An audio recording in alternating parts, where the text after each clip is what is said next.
By Sigmar, I'll... Now, Stormcast, calm down. I'm in no mood to fight, and you are in no mood to die. As you can see, you are surrounded. You may take down one or two of us, but do you really want to return to your god failing to grab anything of worth in this Nagash forsaken city?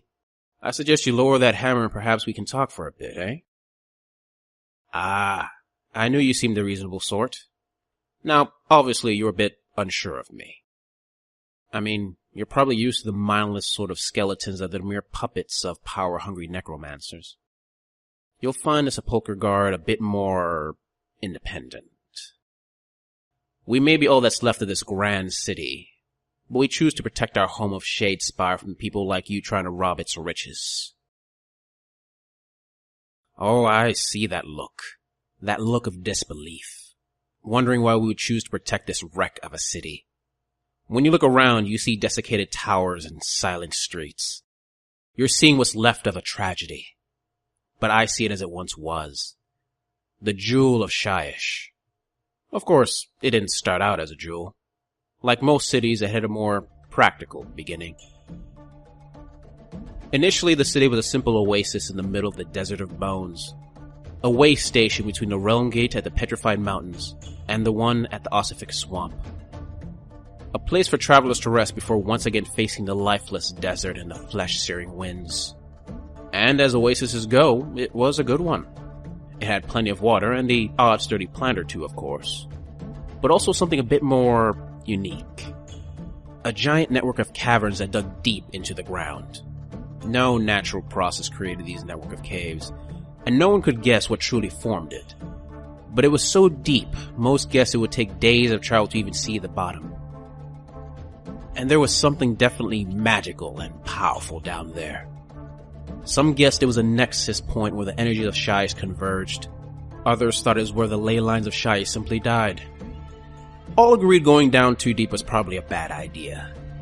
However, lining the walls of these caverns were strange veins of black ore. An ore that seemed to lift the spirits of those close to it, somehow blocking the death energies that permeated the harsh desert. The simple camp became a town, and eventually, Shadespire became a thriving metropolis. With giant gleaming towers you could see from miles away. A beacon of life in a particularly hostile section of Shyish. With such an ideal spot between two realm gates, it became one of the greatest trading hubs in all the realms. The treasures and people from thousands of kingdoms ventured to Shyish.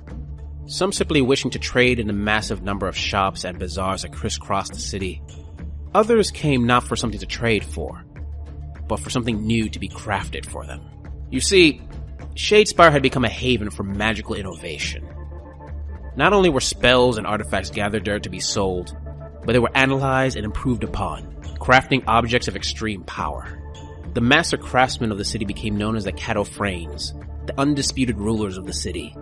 Kings and queens from across the lands would come on bended knee to ask, and sometimes beg, for objects of power to use in their various wars. And the Catofranes, in their benevolence, decided to help these poor fools, after a substantial donation to the city, of course. But their greatest invention, and what would eventually lead to their downfall, was Shade Glass. Formed from the same life-giving black stone that had invigorated its earlier residents, it had the ability to store the soul of the recently deceased, allowing the Catofranes to live on in spirit despite the failings of their mortal bodies. In time, beautiful mirrors and illuminated passages formed from Shade Glass were built all across the city, connected by a spiritual network called the Fane Way. The souls of generations of Catofranes were able to flow where they were needed, maintaining and ruling the city as they saw fit, reveling in their power over life and death. Unfortunately, there was one being who didn't appreciate the Catofranes' use of such power. I'm assuming you know of Nagash, god of death. In his mind, all souls, when they die, belong to him.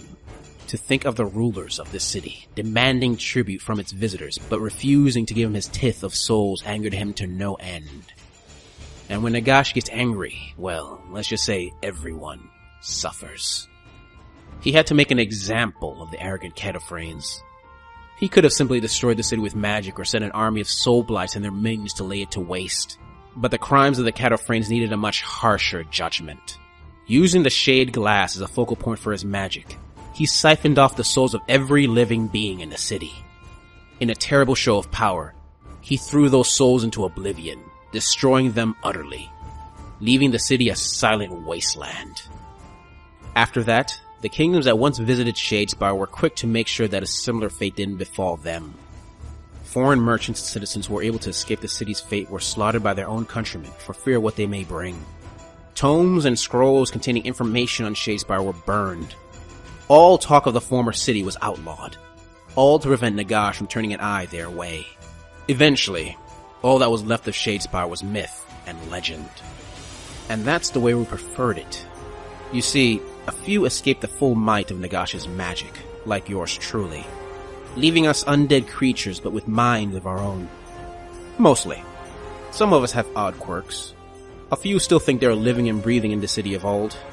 And there's a fair number of us that are stark raving mad. But otherwise, we have good, skeletal heads on our shoulders. And honestly, it's still a better fate than the Cataphragms. You can hear them screaming sometimes. Stuck within shattered shade glass lying on the city streets, they long ago went mad seeing their grand city turn to dust. Cursed to be impotent reflections in the city they once ruled. With chaos no longer in ascendancy, it seems like the various powers in all the realms are trying to get some sort of advantage in their wars. Something to tip the scales. And, of course, with legends of the wealth beneath Shadespire still out there, it's understandable why they would come here. Every corner of this place is full of powerful magical trinkets and weapons that would make any warrior's eyes water. Not to mention the hidden vaults of precious metals that could buy entire kingdoms. But the greatest treasure of the Cataphragms was, of course, the secrets of shade glass creation. Despite the fate of the city, there are still fools who would dare try to replicate it, even if it might gain the ire of a jealous god. The various safeguards like twisting reflective passages, deadly traps, and numbers of golems coated in Urgold only a temporary, if deadly, obstacle in their quest for immortality. What fools, those arrogant mortals.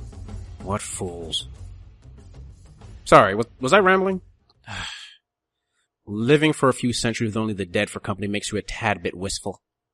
Always dreaming of better times. You know what? Go. You seem like a good sort and a great listener. I have no urge to kill you. Follow that path there and you'll find your comrades. And off a bit further are a few bloodbound. We scouted them out a few hours ago.